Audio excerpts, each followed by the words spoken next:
صل وسلم اللهم صل وسلم وبارك على سيدنا محمد. ازيكم عاملين ايه؟ يا رب دايما تكونوا بخير.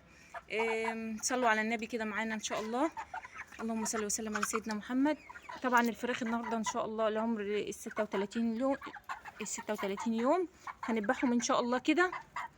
هو ميزانهم حلو ما شاء الله، 2.5 و2.400. الوزن ده كده كويس. وطبعا انا جبت كام واحده كده ان انا نذبحهم، والباقيين ان شاء الله كده يتقلوا باذن الله وبرده نذبحهم كده. املي بيتك خير. التربيه مش وحشه ومش مكلفه لو زي ما بتشتريها من بره، يعني عمرها ما هتبقى مكلفه زي ما بتشتريها من بره. تمام. لو عندك مكان، عندك بوكسه، عندك مكان في شقتك ممكن تربي فيه، ربي فيه. عندك بلكونه هاتي فيها بوكسه او حوطي فيها حته كده كويسه، بس دفيها طبعا عشان احنا دلوقتي في الشتاء، وربي فيها. هاتي لك 10 كتاكيت على قدك، هاتي 5 وهيكبروا وهيبقوا حلوين وزي الفل. تمام. التربية في البيت يا جماعة حلوة والله، وفيها خير لبيتك.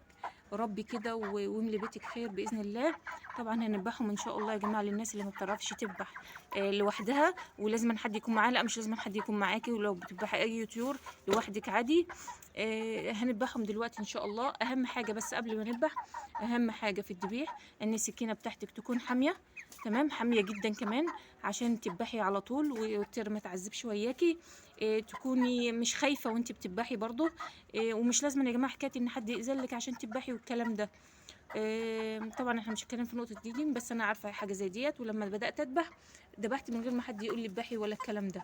تمام. كمان لازم أن يكون انت بتذبحي على القبله، مش في اي حته كده وتروحي الذبحه وخلاص، تذبحي على القبله. وقلنا السكينه كمان تكون حاميه. ايه كمان، حاولي الطيور اللي معاكي ما تشوفكيش وانت بتذبحي. يعني انت بتذبحي مثلا فرخه، الفرخه بقيه الفراخ تبقى يعني في حته بعيد عنك شويه، بحيث ان هم ما يبقوش شايفين الذبح. تمام.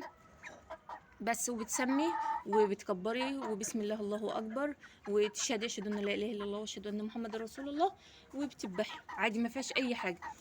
طبعا انا ليا فيديوهات تانية على القناه اللي عايز يتفرج عليها، وهنعمل الفيديو ده كمان ان شاء الله معاكم اللي برضو عايز يتفرج. ان شاء الله هنسمي كده وهنذبح ونوضب المكان اللي احنا بنذبح فيه، والجركن او الحله اللي انت هتحطي فيها، او الطبق الكبير اللي معاكي اللي انت هتذبحي فيه الطيور. انا معايا بقى شكاره كده نضيفه اهيت هنذبح عليها. تمام. طبعا المكان يا جماعه معلش بقى من الطيور اللي بذبحها وكده، وهنخلص ان شاء الله كل الطيور اللي عندنا ونظبط الدنيا ونظبط المكان ونطهر البوكسات عشان نجيب فيها دوره جديده ان شاء الله. للي عايز يتابع برضو ويجيب معايا ان شاء الله هنبدا. وقبل ما نبدا بكام يوم كده اقول لكم يا جماعه انا هجيب فراخ، وللي عايز يجيب معايا ان شاء الله، ونبدا الدوره ونربيها مع بعض وتكبر على خير باذن الله. طبعا انا حابه اشكر يا جماعه كل اللي بيكتبوا لي تعليقات على القناه. والله ربنا يبارك فيكم يا رب، انتوا اخواتي وحبايبي. تعليقاتكم جميله وبتفرحني، يا رب يبارك فيكم يا رب. ما تنسوش يا جماعه اللايك بترفع الفيديو جدا، يعني انا عايزه لايكات حلوه على الفيديو ده. لان انا ملاحظه فعلا ان الفيديوهات دي يعني بترتفع عندي على القناه، في يعني ايه، ما تنسونيش يا جماعه في اللايك وفي تعليق حلو منكم بالله عليكم.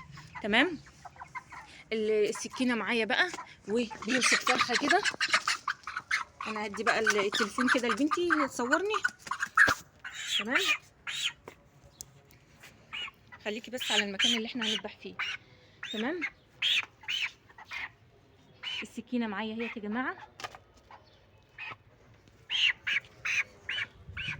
معايا الفرخه. تمام. رجلي كده من رجليكي على الفرخه وعلى رجل الفرخه، وبتحطي رجلك التانية عليها. تمام.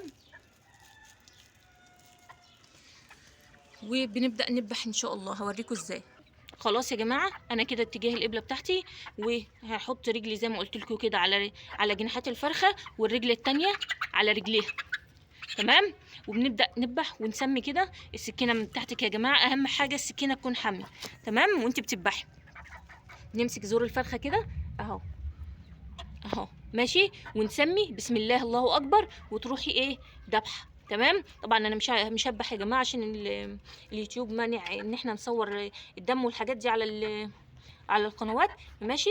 فخلاص احنا كده خلاص وصلنا. الرجل منهم على الجناح، والرجل التانية على رجل الفرخه، وبتمسكي انت كده اهو. تمام. وبتذبحي بس. سهله يا جماعه، مش صعبه يعني. بس توكلي على الله كده وانت بتذبحي كمان، وتسمي وبسم الله الله اكبر، وتذبحي الطيور اللي معاكي. ما تنسونيش يا جماعه في اللايك، وتشتركوا في القناه. اللي لسه اول مره يدخل القناه يشترك في القناه عشان يوصلوا منك ان شاء الله كل الفيديوهات اللي بعملها جديده بامر الله. وان شاء الله يكون الفيديو عجبكم، والسلام عليكم ورحمه الله وبركاته.